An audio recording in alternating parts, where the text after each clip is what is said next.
Ini dia nih, tuh udah ada kan? Audionya udah ada belum nih? Udah ya, suara udah tuh. Wah, bagus-bagus nih nama-nama kalian nih. Abdullah Takwa, Sabrina Dwi. Udah ada kan? Ini udah ada belum nih suaranya nih? Udah ada ya? Ya alhamdulillah kalau gitu. Jadi teman-teman sekalian, udah ada ya? Yakin? Ya, jadi apa yang disetting? Nih, sebentar ya ini streamer aslinya nyeting dulu nih. Ini ternyata harus dicoba normal. Nah, biar kelihatan. Kalau teman-teman mau Oke, mantap juga tuh, bagus. Tadi udah kayak lah apa lagi tuh? enggak lah. Oh. Oke, teman-teman sekalian, jadi kita ini lagi mau untuk menyapa kaum pengangguran seperti Anda ini ya, yang pagi-pagi nggak ada kerjaan gitu ya. Sama saya juga banyak kerjaan.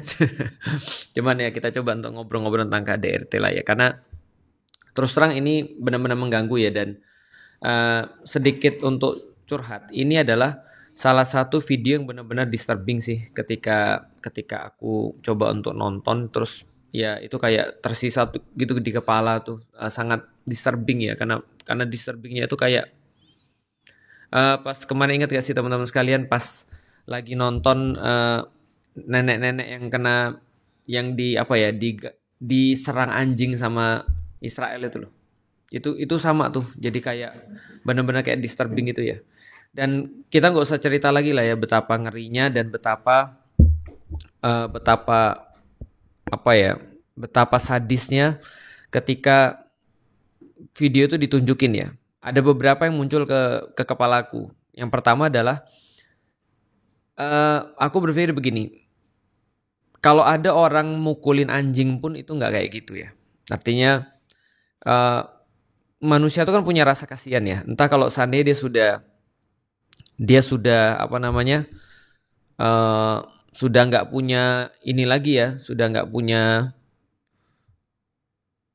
sudah nggak punya rasa kasihan lagi ya, sudah nggak punya nurani ya.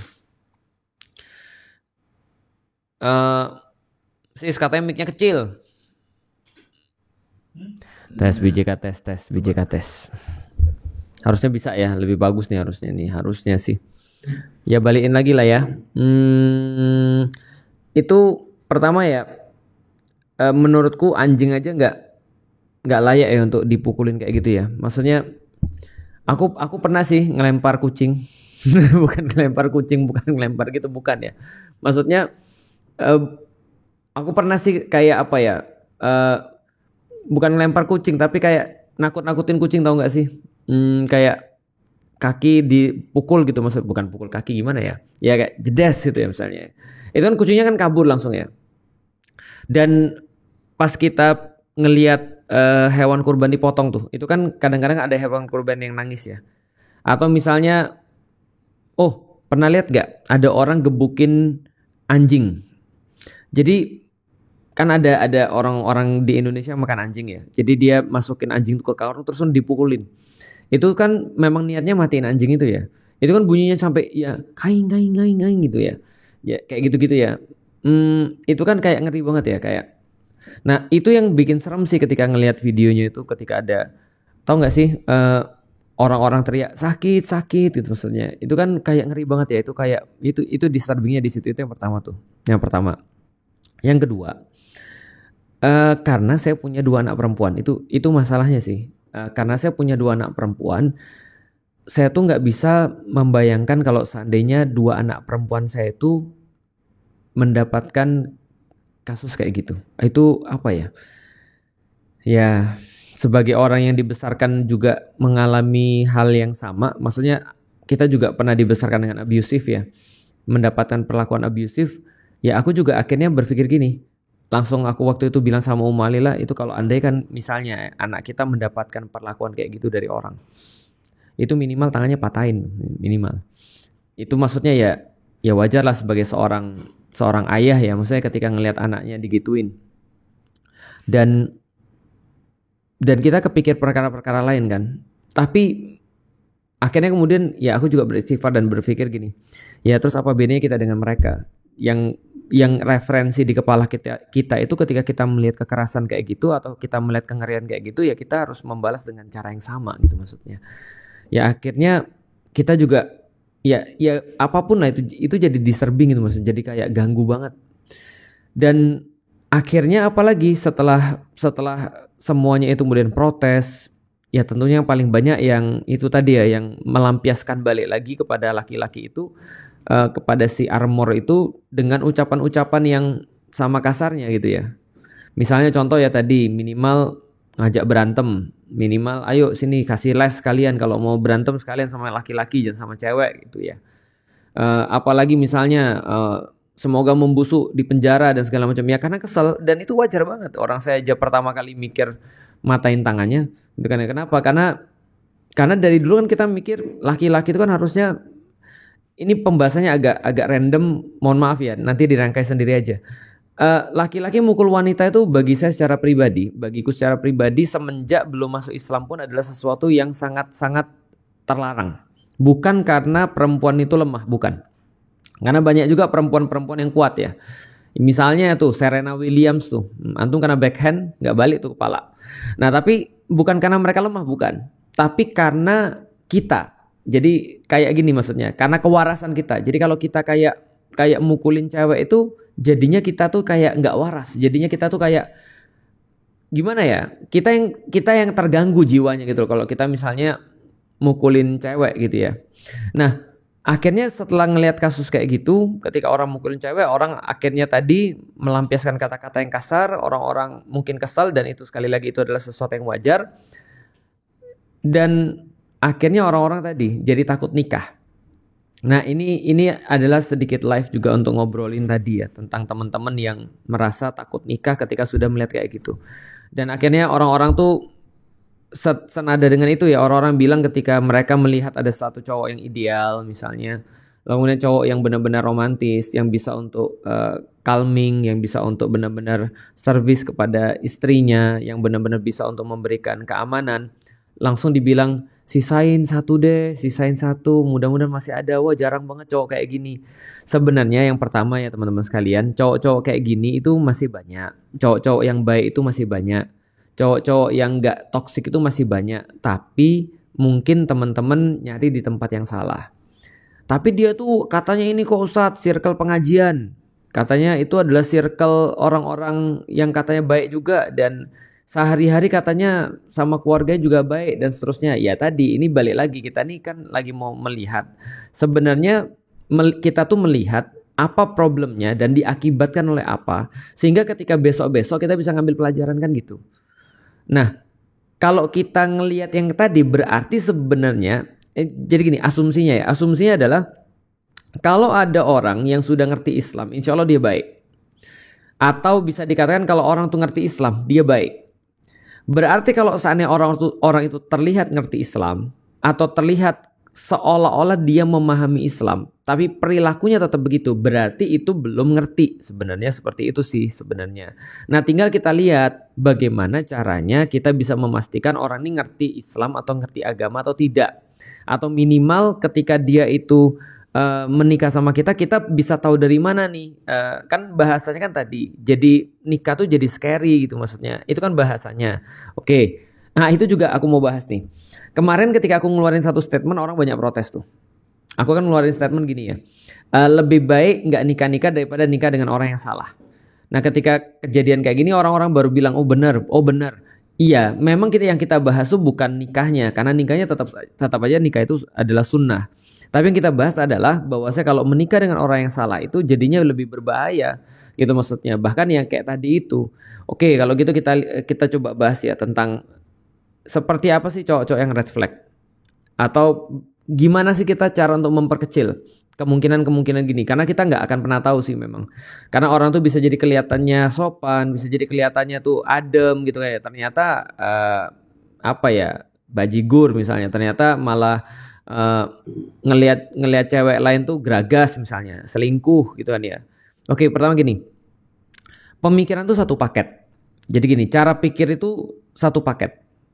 kalau andaikan teman-teman ngelihat ada orang-orang yang dia itu pacaran, misalnya ya, maka pacaran itu adalah satu paket pemikiran. Contoh ya, lihat nih, kita coba bedah dulu apa yang di kepala orang-orang yang pacaran, karena saya juga pernah pacaran ya. Berapa lama? 4 tahun. Walaupun mungkin berbeda pacaran dulu dengan pacaran zaman sekarang ya, tapi kita coba lihat ada beberapa pola yang sama. Pola yang sama pacaran itu apa sih? Pola yang sama pacaran itu pertama adalah dia tidak mau tanggung jawab, tapi dia mau dapat sesuatu enaknya. Jadi enaknya mau tapi susahnya nggak mau. Contoh ya, tanggung jawab itu kan susah ya, komitmen itu kan susah ya. Kita harus mikirin anak orang, kita harus benar-benar jagain dia dalam bentuk fisik ataupun non fisik. Maksudnya fisik tuh seperti misalnya ngasih uang, lalu kemudian nyukupin kuliahnya, bayarin sekolahnya dan seterusnya. Atau secara non fisik ya berarti ngasih dia kasih sayang, ngasih dia kebaikan-kebaikan yang dalam bentuk perasaan dan seterusnya ya. Nah itu kan susah ya, komitmen kayak gitu, tanggung jawab kayak gitu kan susah. Tapi saya mau enaknya tuh apa? Ya merasa diperhatiin, atau misalnya bisa punya bisa nyentuh, bisa megang gitu ya. Ya segala macam kepuasan fisik lah ya. Nah itu kan adalah pacaran ya, itu cara pikirnya. Dan orang-orang pacaran biasanya nggak pikir panjang.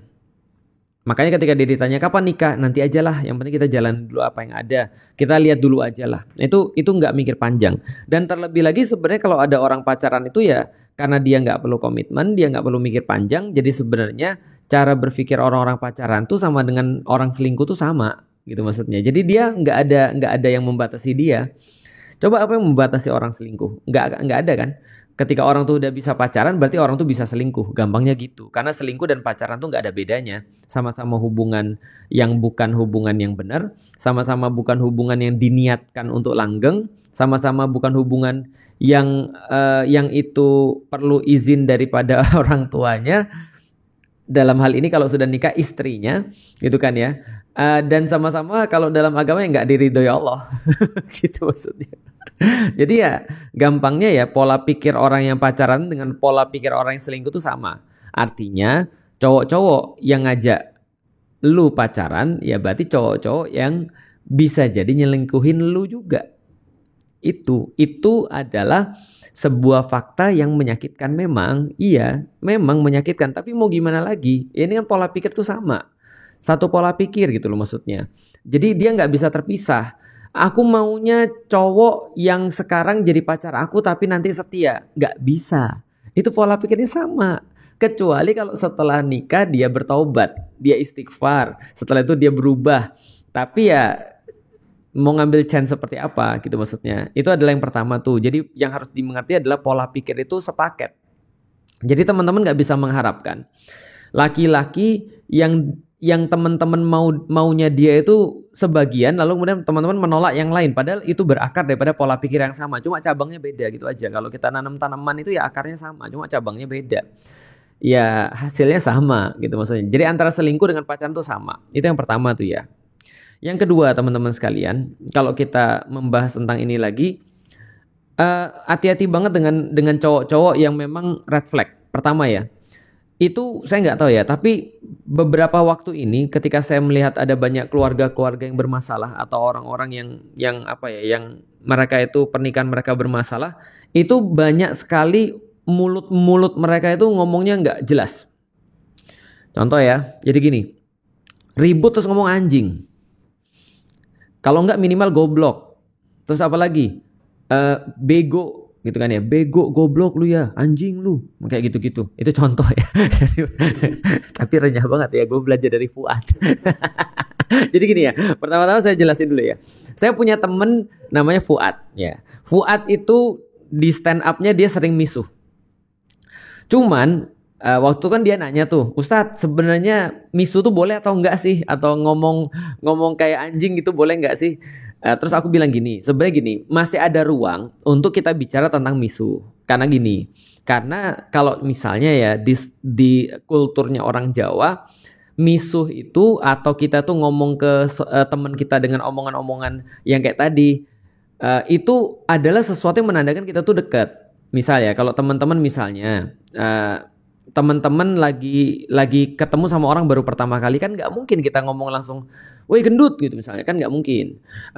Atau misalnya, woi kacamata, woi bajigur misalnya, ya kan nggak mungkin tuh. Tapi kalau seandainya kita sudah dekat, biasanya kita akan mengekspresikan dengan kata-kata yang lebih luas. Nah itu menandakan kedekatan dan menandakan keakraban gitu mas. Karena kita tahu dia nggak akan tersinggung dan itu jadinya lucu, itu kan ya. Jadi misalnya kayak orang Sunda, mohon maaf ya, ini kan guyonannya udah banyak tuh.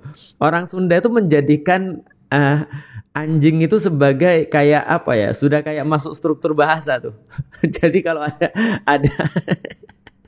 ada SPOK kan ya, subjek, predikat, objek, keterangan. Lalu kemudian anjing itu jadi apa? Jadi apa ya? Jadi keterangan kekerenan lah kira-kira gitu.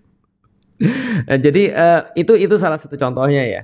Nah, tapi kalau itu dijadikan sebagai sebuah umpatan, dijadikan sebagai sebuah hinaan, itu beda. Makanya contoh kalau kita lihat kayak tadi ketika ada orang yang ngobrol sama pasangannya, atau ketika tadi ya pertama kalau dia pacaran itu sudah problem. Yang kedua kalau misalnya dia ta'aruf misalnya, atau lagi pendekatan, itu aja ngomongnya kayak gitu, udah itu red flag. Menurutku langsung tinggalin aja sih. Nah kenapa? Kalau pas pendekatan aja udah ngomong kayak gitu, apalagi pas nikah. Apalagi pas pendekatan sudah main fisik. Udah itu nggak ada artinya.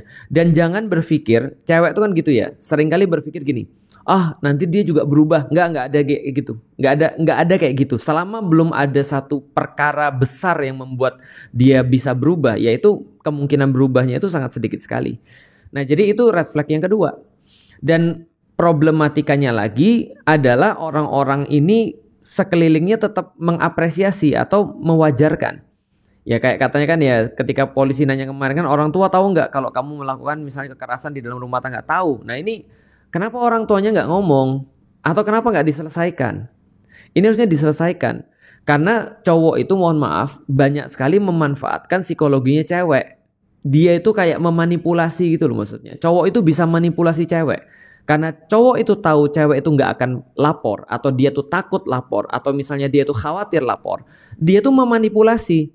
Nah, harusnya cewek yang ngerti ini dan udah langsung aja kemudian tinggalin gitu kan ya. Contoh ya, saya tuh nanti kalau andai kan anak saya nikah ya, saya tuh ngomong gini, andai kan misalnya contoh ya, kamu baru nikah, hari pertama, malam pertama, lantas ada red flag daripada pasanganmu meskipun dia udah nikah, tiba-tiba dia misalnya contoh misuh yang kasar atau ngumpat yang kasar, lu kalau nggak ngambilin air gue gebuk lu misalnya, kalau lu nggak ngambilin air gue tampar lu misalnya, ada kata-kata itu aja, mendingan pisah aja lah, serius. Tapi kan udah nikah Ustadz, bodoh amat. Kenapa? Karena itu udah jelas-jelas sesuatu yang bakal menyusahkan dan bikin problematika ke depan. Dan apalagi yang kita lihat lagi, anaknya 3. Yang dalam kasus tadi, anaknya 3 dan udah 5 tahun. Berarti ini kan sesuatu ya. Artinya sesuatu yang terjadi lama dan somehow itu bisa mereka atasin terus terjadi lagi, somehow diatasin terus terjadi lagi. Nah ini adalah tadi sifat manipulatif tadi, meskipun mungkin yang cowok nggak tahu. Nah artinya ya jangan kita salahkan pada pernikahannya. Jangan menjadikan pernikahan itu jadi scary. Gampangnya gini deh, kalau ada orang makan keracunan, sekampung keracunan, bukan berarti kita menjadikan makan itu jadi menakutkan. Atau misalnya hanya karena ada orang-orang yang olahraga itu pada cedera, sekampung cedera, bukan berarti olahraga itu jadi nggak penting. Sama kayak pernikahan itu adalah sesuatu yang memang ya tidak hukumnya sampai wajib, tapi ini adalah sesuatu yang disunahkan oleh Rasulullah. Dan memang ya nggak ada cara lain untuk bisa mempunyai hubungan, bisa untuk membina sebuah relationship dengan perempuan kecuali dengan menikah bagi laki-laki, dan bisa punya anak ya satu-satunya cara adalah menikah. Berarti bukan menikahnya, tapi sekarang kita ternyata tahu bahwasanya secara aktif dan secara masif kita itu dihancurkan pernikahannya gitu loh. Oleh siapa? Oleh banyak hal. Tadi kita ngobrol dengan Fuad nih. Fuad ada di samping sini nih, dia lagi buat materi. Jadi Fuad ngomong ngamuk-ngamuk dia. Ini terjadi, lu jangan nyalain cowoknya doang, jangan nyalain ceweknya doang, atau jangan bahas cewek dan cowoknya doang, bahas dong kenapa terjadi. Iya memang itu betul masalahnya.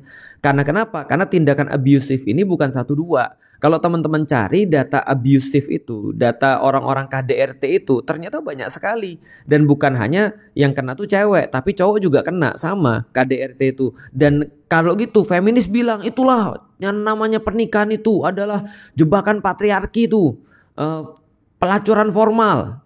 Ya kayak enggak gitu juga. Jadi gini loh, ketika ada orang berpenyakit jangan salahin orangnya tapi penyakitnya. Nah masalahnya penyakitnya ini sekarang tuh masif. Dunia di zaman sekarang itu mendidik orang-orang kayak Armor. Jadi Armor dan pelaku-pelaku KDRT ini menurut kita ya juga tetap korban sekaligus jadi penjahat sekaligus korban di saat yang sama. Karena mungkin ya dia juga nggak bisa untuk bukan nggak bisa untuk memilih, tapi lebih kepada referensi-referensi penyelesaian masalahnya yang seperti itu. Karena kita tahu bahwasanya yang namanya kekerasan dalam rumah tangga itu seringkali bermula dari ya keluarganya juga. Kalau keluarganya bermasalah ya berarti ada masalah lagi pada keluarga di atasnya. Mungkin bapak dan ibunya mungkin juga mencontohkan, atau tontonan-tontonan yang ada juga mencontohkan, atau lingkungan-lingkungan mencontohkan, sehingga dia punya referensi berpikir seperti itu. Misal ya, mungkin teman-teman ngelihat bahwasanya aku tuh adalah orang yang ayah yang sangat bertanggung jawab. Iya nggak sih?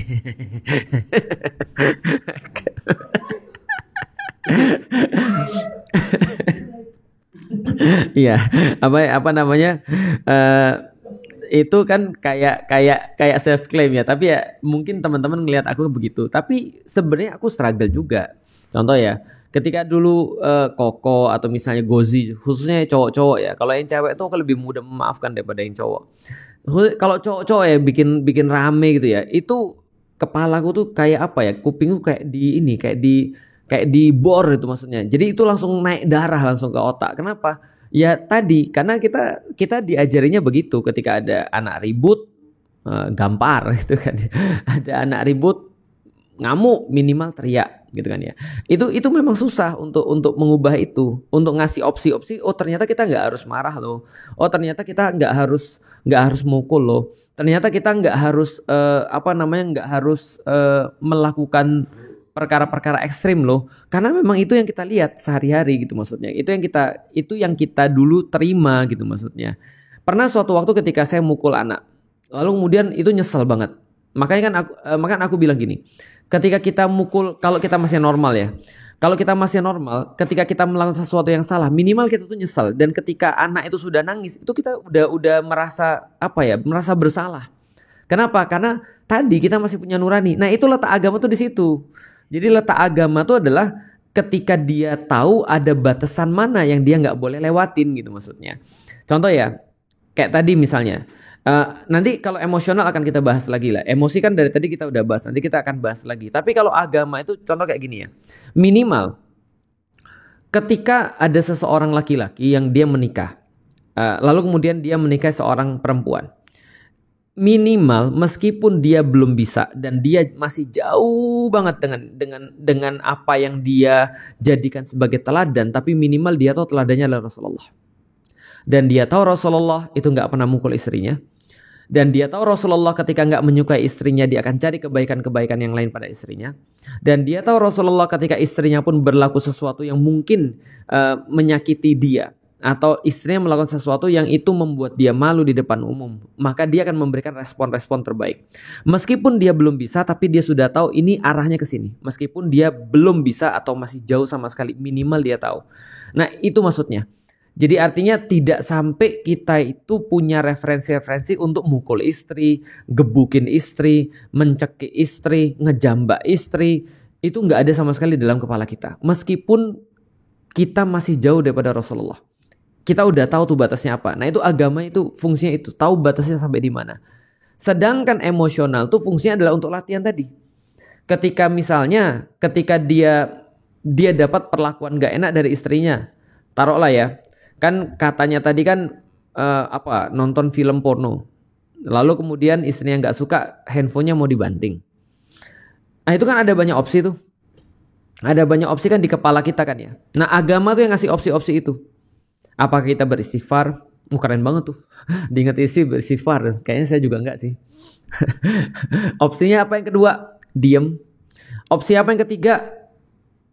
Mungkin marah. Marah tapi teriak. Opsi yang keempat apa misalnya? Keluar rumah. Opsi yang kelima apa? Ya itu agama tuh. Agama ngasih opsi-opsi itu. Atau referensi kita tuh ngasih opsi-opsi itu. Tapi penguasaan emosi itu yang membuat kita bisa untuk tadi berhenti sejenak lalu berpikir tentang opsi yang mana. Ada opsi yang mudah tapi hasilnya nggak bagus.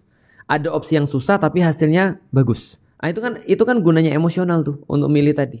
Nah, agama ngasih tahu yang mana yang benar yang mana yang salah, sedangkan emosional kita itu bagaimana cara milih yang benar. Ah, itulah yang di dalam pernikahan itu dilatih. Nah, masalahnya sekarang kan nggak gitu. Maka nggak heran kalau kita lihat, mohon maaf banget. Kalau teman-teman ngelihat ada orang bermasalah pernikahannya, coba lihat, biasanya circle-nya juga bermasalah pernikahannya. Kenapa? Balik lagi. Cara berpikir itu satu paket. Balik lagi, kalau kita berbicara tentang referensi itu juga satu paket. Maka yang harus kita lakukan benar-benar itu adalah tadi, gimana caranya kita tuh mengetahui agama yang benar kayak apa. Itu berlaku pada cowok dan berlaku pada cewek, khususnya pada cowok, karena jarang ya. Saya sih jarang sih ngelihat ada KDRT yang cewek melakukan gebukan kayak gitu ya. Ya mungkin biasanya tadi ya paling nggak gebuk ya, tapi bakar gitu misalnya. Atau apa ya, ada juga yang pakai pisau dan segala macam ya. Tapi ada juga, tapi maksudnya yang sampai begini kan biasanya kan cowok pada cewek kan, karena dia merasa punya kekuatan yang lebih dan seterusnya. Nah, jadi kalau dia lebih memahami Islam dan dia lebih tertata emosinya, itu lebih less problematik harusnya. Dan kalau dia punya circle yang bagus, tentunya dia juga punya referensi-referensi yang bagus.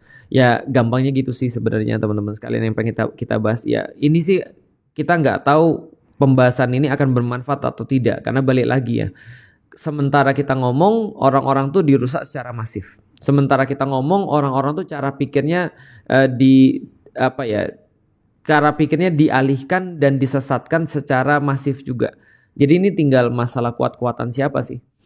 Artinya kalau andaikan teman-teman ada yang merasa bahwa dia tuh ngaji, dia tuh misalnya orang yang tahu tentang Islam, tapi ternyata dia masih KDRT, ya bukan dalam kasus yang terakhir ini aja ya, tapi dalam kasus-kasus yang lain kan juga banyak. Ada yang sudah ngaji tapi masih melalaikan anak-anaknya, ada yang sudah ngaji tapi masih utang nggak bayar dan seterusnya. Ya balik lagi, sebenarnya dia cuma kita kira ngaji aja, tapi sebenarnya dia nggak ngerti apa yang dikaji sama sekali. Karena kalau dia ngerti apa yang dikaji sama sekali, ya pastinya dia akan mendapatkan hasil daripada itu. Oke, aku belum mau bahas tentang BPIP ya, nanti aja lah besok atau kapan-kapan. Itu kayaknya perlu dibahas juga tuh si bapak siapa tuh, Yudian Yahudi tadi tuh. Supaya supaya apa ya? Aduh ya Allah, ini kok tahu banyak banget yang harus dibahas gitu. Please deh, jangan bikin masalah lah supaya kita tuh nggak usah live gitu loh, nggak usah dibahas gitu ya. Oke, coba kita lihat nih, kita sapa dulu teman-teman yang ikut live stream ya. Banyak juga ya yang pengangguran ya. Yang pengangguran ada 700. Oke. Jadi itu yang coba kita bahas ya. Jadi jangan takut dalam menikah. Insya Allah ya teman-teman sekalian, kalau Anda nggak bisa dapat semaksimal seperti Rasulullah, agak sulit juga ya. Ya minimal kayak Fuad lah dapat ya. Minimal ya, karena Fuad itu walaupun mulutnya lancip tapi yang lain terkendali insya Allah ya.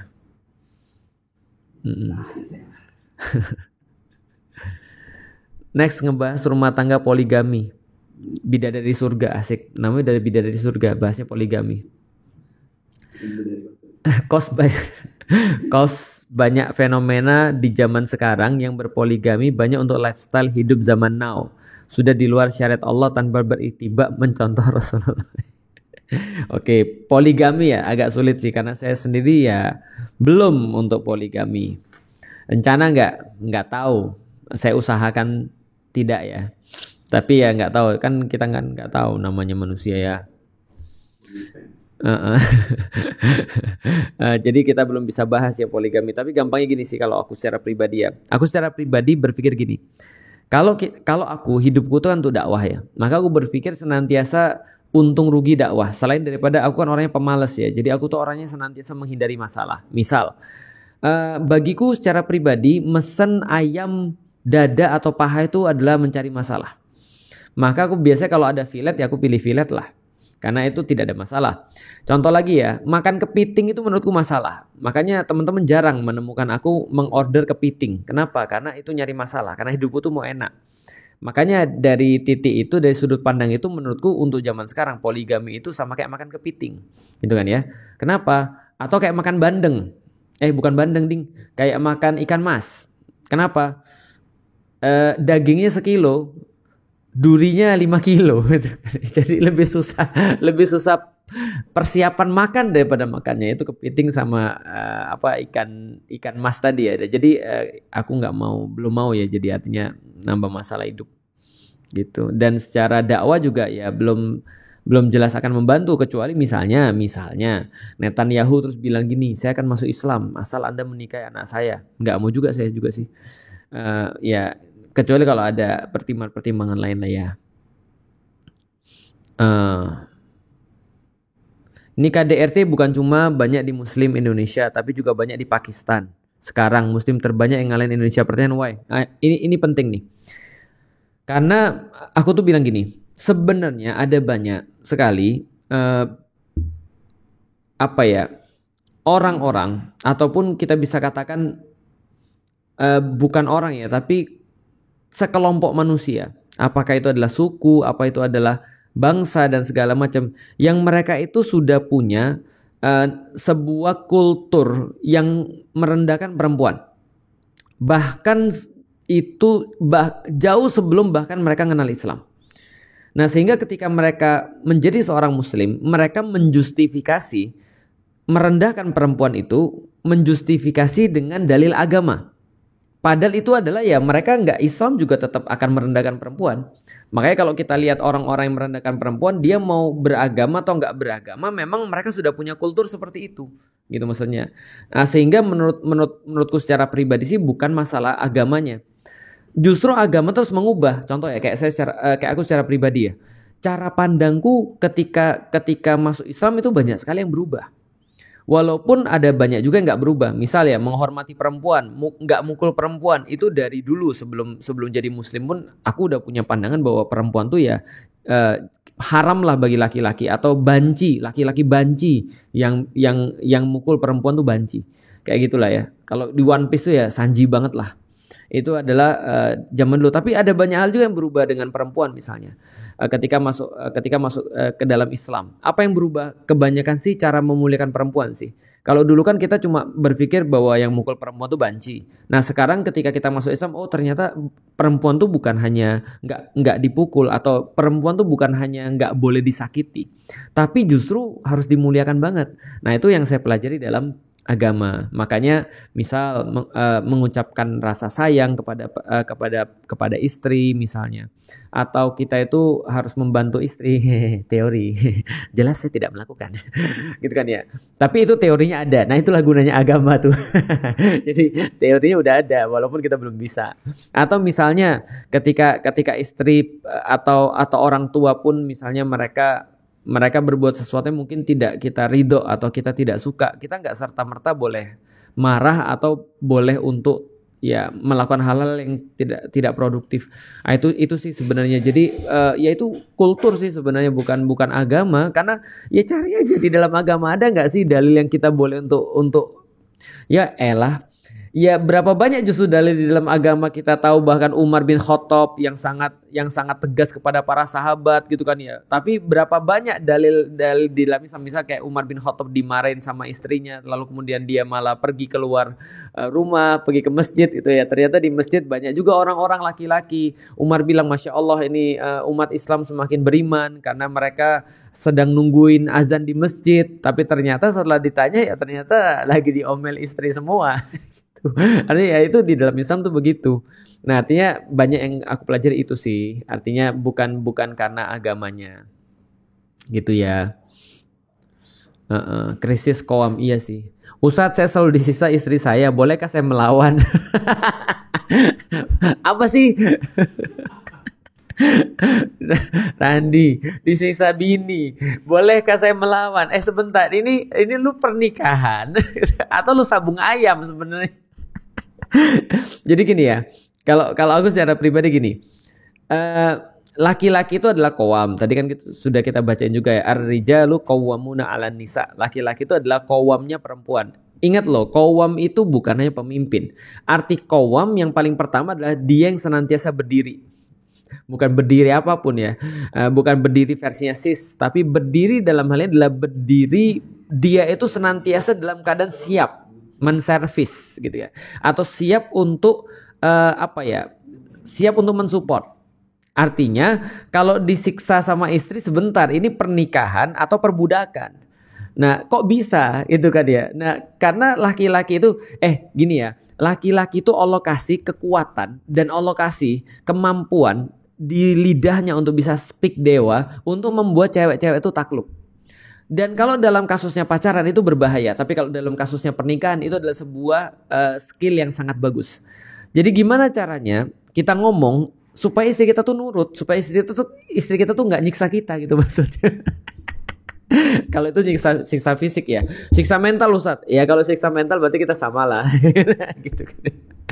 Jadi contoh misalnya ya kita bisa ngomong dengan nada-nada yang bagus gitu kan ya. Jadi gini loh Dek gitu kan ya. Sebaiknya kita tuh coba ngobrol yuk, karena nggak ada yang kita nggak bisa selesain kalau kita mau ngobrol kan gitu ya. Ya itu kayak gitu caranya gitu.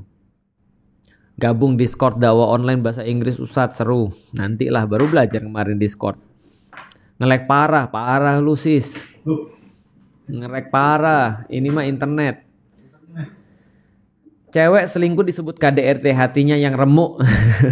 Jadi gini ya. Oh, ini penting nih. KDRT itu memang kekerasan dalam rumah tangga. Halo Ad. Saya mengundang satu orang yang sering melakukan di KDRT ya. Tutupan komen gimana caranya? Nih dibuka nih tuh. Ad. Ini mau jemput istri Tat? Mau jemput istri. Saya feminis yang taat. Oh ya, jadi antum gimana? Pernah mukulin istri nggak? Enggak lah, gila. Dipukulin? Hah? Apanya? Dipukulin? Enggak juga. Enggak pernah istri antum mukul antum? Enggak pernah lah. Istri aku sering. Antum nikahin fighter loh itu. Enggak lah. Aku sering dipukul sih, tapi pukulannya pukulan saya.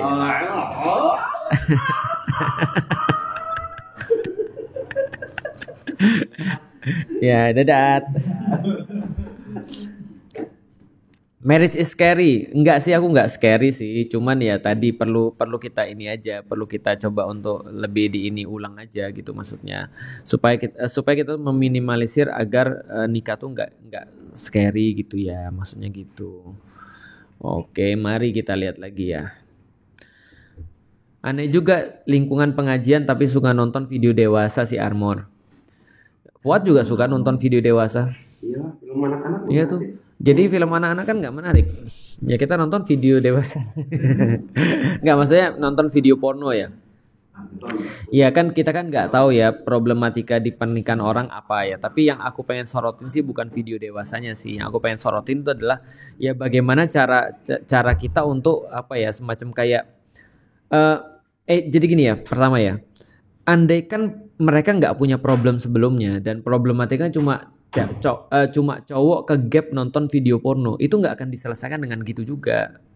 Maksudnya makanya kan banyak komen orang-orang juga, ya lu mau nonton video porno juga nggak usah mukul kali gitu kan misalnya. Iya memang itu tandanya ada problematika sebelumnya yang kita bahas tadi itu loh, yang ketika orang tuh punya referensi abusive pada istrinya, dia punya referensi yang nggak bagus gitu maksudnya gitu. Masih lag ya, nikmati aja ya, nanti coba kita lihat ya nanti apa namanya, kalau nanti sudah bagus ya alhamdulillah. Padahal bagus nih tentang KDRT, biar wanita tahu kalau KDRT apa yang harus dilakukan. Jadi gini, kalau KDRT teman-teman sekalian, maka kita selalu jelasin ya. Pertama harus teman-teman ketahui laki-laki itu banyak yang manipulatif. Dan salah satu manipulatifnya laki-laki itu adalah memanfaatkan psikologinya perempuan yang khawatir, takut, insecure ketika dia ngomong tentang KDRT yang dia dapat atau pelecehan seksual yang dia dapat. Dan ini sudah kita bahas berkali-kali. Laki-laki itu tahu persis. Laki-laki itu paham betul psikologinya perempuan dan dia melakukan proses manipulatif itu supaya cewek itu nggak ngelapor. Maka kalau ada di keluarga ada KDRT itu harus langsung dilaporkan atau harus langsung diselesaikan. Ada yang nanya pada saya gini, Ustadz, emang kita harus publish videonya dan segala macam? Jawaban saya tidak. Yang harus itu adalah diselesaikan. Nah, bagaimana cara penyelesaiannya terserah. Kasih tahu orang tua bisa, biar orang tua yang langsung follow up, bukti-buktinya diserahkan pada pihak yang berwajib, biar bisa langsung diproses, itu bisa. Karena KDRT itu bukan aib, tapi KDRT itu adalah doror, dan doror itu adalah sesuatu yang harus dihilangkan di dalam agama Islam. Ad-dororo yuzalu, bahwasanya doror itu harus dihilangkan. Nah, maka ini bukan aib, membuka KDRT itu bukan aib, tapi ya tidak perlu harus dipublis misalnya di media sosial, bisa diselesaikan lewat cara yang lain. Yang penting KDRT-nya selesai. Tapi sekali lagi bukan aib untuk membuka KDRT atau pelecehan seksual, itu bukan aib.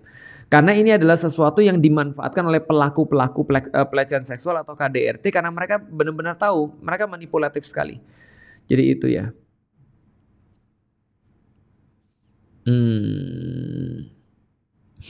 Masih buffering. Masih lag. Iya, internetnya. Sabar ya.